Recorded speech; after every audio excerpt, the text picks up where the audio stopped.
Bill Gates is the co-chair of the Bill and Melinda Gates Foundation. The Microsoft co-founder is one of the world's most well-known and most respected philanthropists. His organization's programs work across the globe in several key areas, including health, education, economic development, and gender equality. I'm Andy Serwer, editor-in-chief of Yahoo Finance, and I'm joined by Bill Gates, co-chair of the Bill and Melinda Gates Foundation. So we're 7 months in, Bill, since the pandemic really hit the United States, late October. What's your assessment of how the U.S. has handled the pandemic?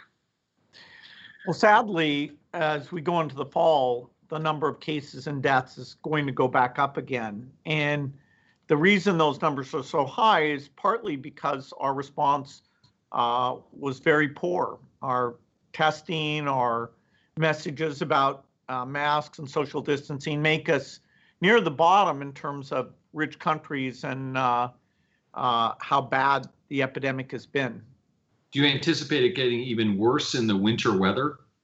Yes, the amount of time you spend indoors, the fact that people are not getting clear messages and they're tired of the restrictions, and the fact that as it's colder, your upper respiratory tract doesn't do a good job of suppressing the virus. So your that seasonal transmission level is pretty clear in the data. And so all those things are working against us as we go into the fall.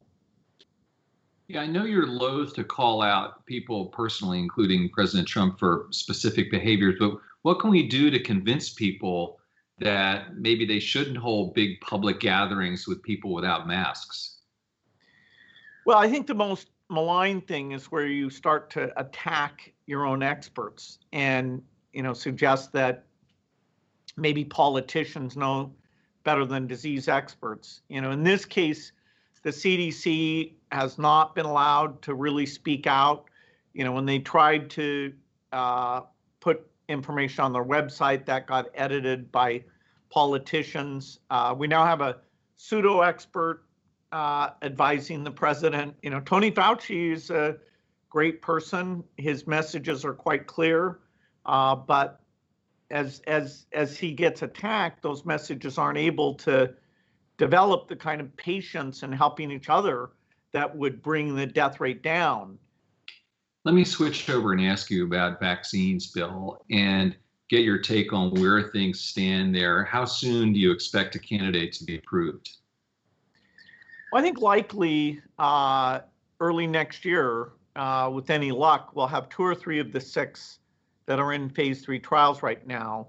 The Pfizer has a good chance of being amongst the first of those. They're a very experienced vaccine company and designed their study very well.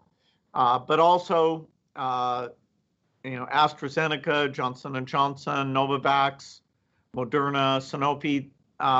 We should have choices of vaccines sometime early next year. Do the hiccups, I guess maybe is one way to characterize it, that J&J and AstraZeneca have seen, does that concern you, or is that sort of a normal course of events? Well, having 1 or 2 safety stops where you go in and look and see how was it related to the vaccine, that's not surprising, but these are, we need to take these things seriously. And we do have 2 of the vaccines. AstraZeneca still, the FDA trial specifically is still on a U.S. hold, and the Johnson & Johnson recently went on a U.S. hold. Now, those are very professional companies, and they'll dig into it. But if it turns out that there is a safety issue that could knock out some of the 6, and it's amazing to have 6, but some may not be efficacious, and so. It's great we have a second wave of vaccines that our foundation has been funding that come after those first 6. And so even if the first 6, 2 or 3 get approved, their effectiveness in terms of stopping you from being sick and stopping you from transmitting may not be perfect. And I know you've talked about the need for a global distribution plan for the vaccine. I mean, what could this look like in a best case scenario, Bill? And I guess I should ask you, what would be the worst case? I mean, how could this play out? Well, I think the likely case, which is fairly positive, is that we have enough approvals and volume in the first half of the year that by summer, we're in a very different place than we are today. The number of deaths down quite a bit, and so that we're able in the second half to almost everywhere open schools back up. We won't be completely back to normal because we won't have got to the 70% plus of the population vaccinated by then to really drive the numbers down. And as long as this disease exists anywhere in the world, the chance of reinfection will always be there. And so we need to participate for our own self-interest, for humanitarian reasons, for strategic reasons. We need to connect up with even the poorer countries and figure out how we can make sure there's enough vaccine for them.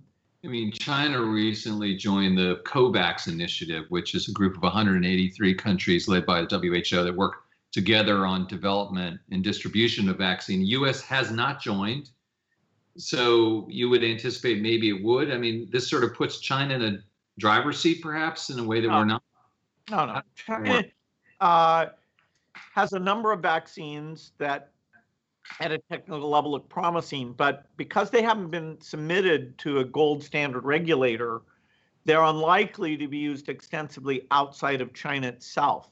Now, there's a few of those that could go through a process in Europe or the US and then would join the list of options that we have for vaccines. That's only good for the entire world.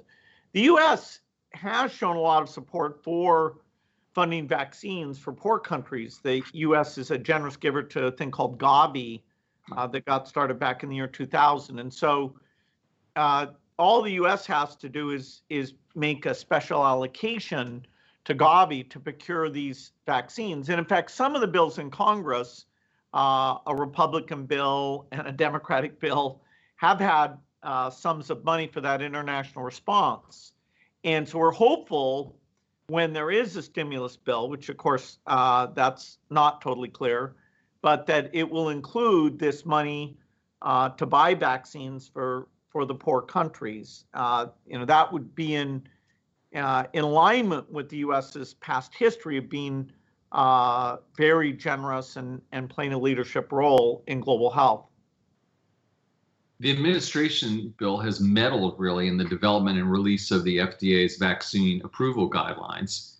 Can Americans trust that vaccines will be properly scrutinized before approval? Yeah, we did have a very unfortunate incident where the FDA decided that you needed to wait 2 months after you'd enrolled over half of the trial and dosed them in order to have a large enough safety database to see if there might be side effects.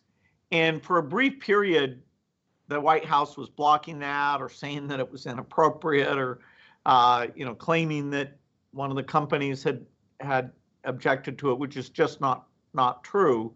Eventually, the FDA did succeed in getting that in to their guidance to the companies, and the companies all have their reputations to defend. So I think if the FDA approves a vaccine, that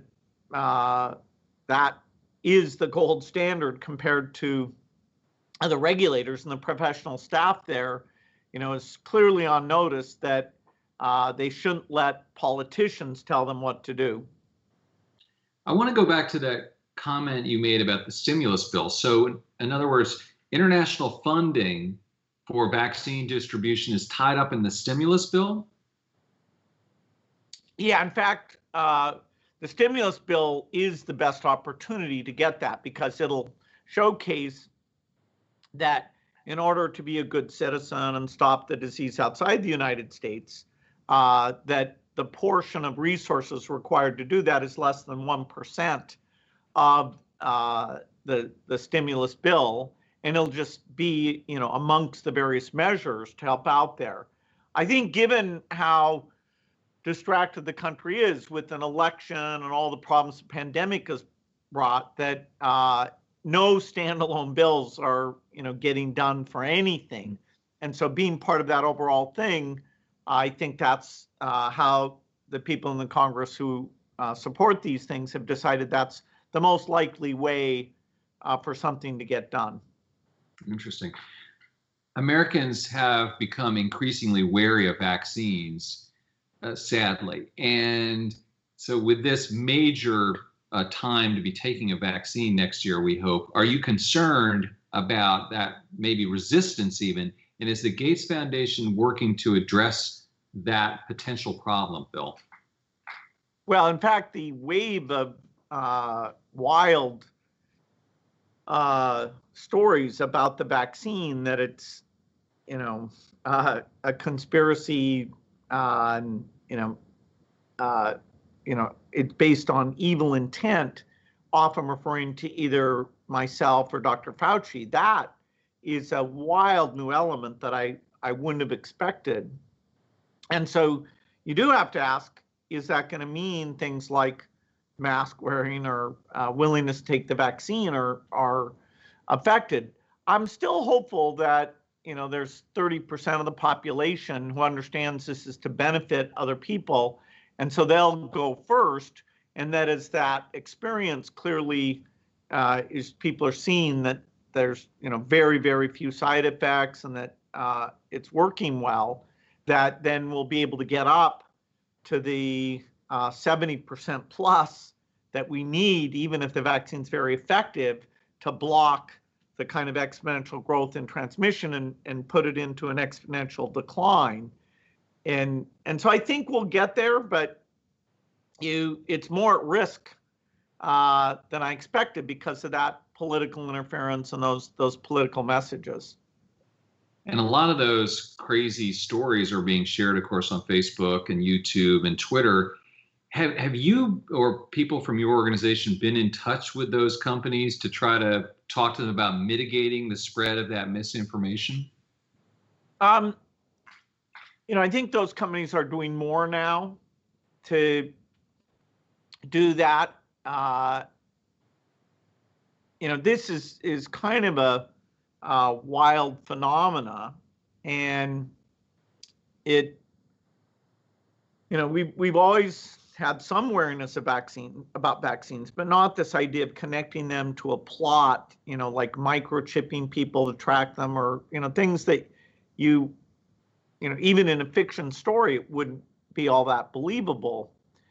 So, I hope we can get the truth to be more interesting than the, sort of oversimplistic explanation of what's going on with this pandemic. Bill, many Americans are forced to wait in line at food banks or go to non-essential jobs that expose them to COVID just to get by. Is another round of stimulus important to an effective public health response? Yeah, I think we will get a stimulus at some point. Even the Fed chief, who it's supposed to be a pretty non-political job, is really, and he's an economic expert, is saying that a stimulus is quite important. And of course, you're seeing the job losses as the industries that had some support, like the airlines, are now losing that support. And so the layoffs, including what state and local governments are going to have to do because they have less revenue. So they're going to have to cut their payrolls quite a bit. And you start to get, if you're not careful, into a negative cycle of the economy shrinking. So although it's, ultra confused, like most things with some of the current politicians, I'm hopeful, and in this case, the sooner the better, that we do get some type of stimulus out. Obviously, coronavirus is a key issue in the 2020 presidential election. I know you don't like to wade into politics that much, but the two candidates have very different visions with big implications in terms of how to fight to contain the virus. I wonder if you have any thoughts on either plan and then just generally about how COVID is affecting the election. Well, one thing that everybody may not be aware of is how fantastic the CDC has been historically. They're the best in the world. They train themselves in terms of how to communicate, including getting bad news out and getting people to take measures that protect themselves. And they've been muzzled. You don't hear from them, and they're top epidemiologists.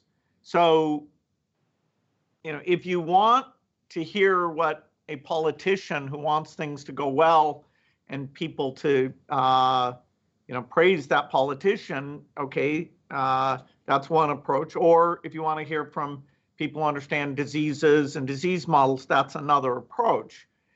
And, that there are many, many issues in this campaign, but one is a bit about, do the experts get to be the ones who are helping to set the policy, or are the experts attacked when they try and share the truth about the tough situation we still find ourselves in?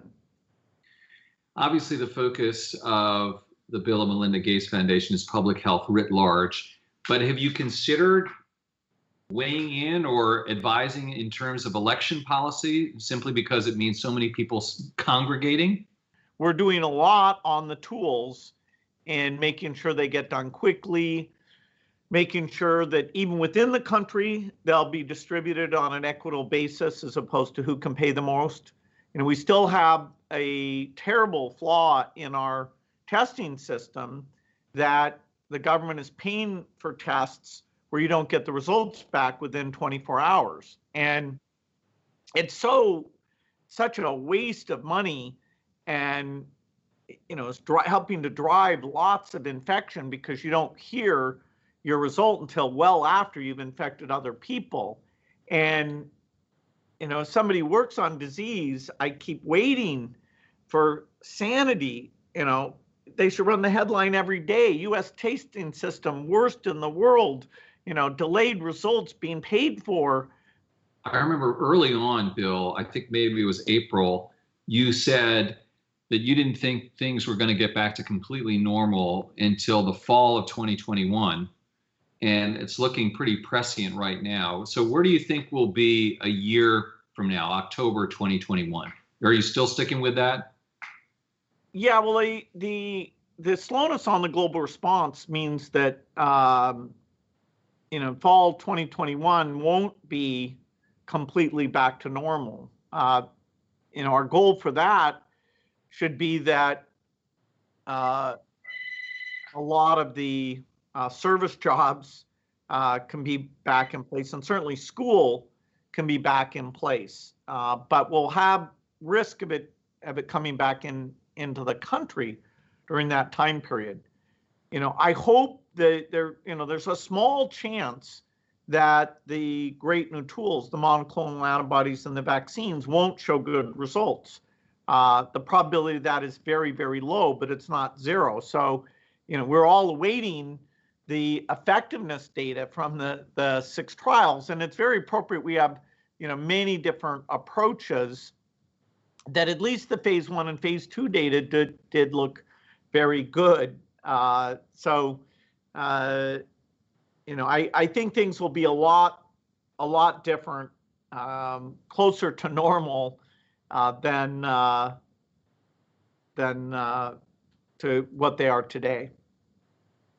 And finally, Bill, your father passed away recently, and our condolences to you for that, and your family. And I don't know if you remember, but in 2009, I visited with you and him in Paris and interviewed both of you for a cover story in Fortune magazine. So that was a lot of fun. And I know your dad was critical in terms of the creation and the mission of the foundation.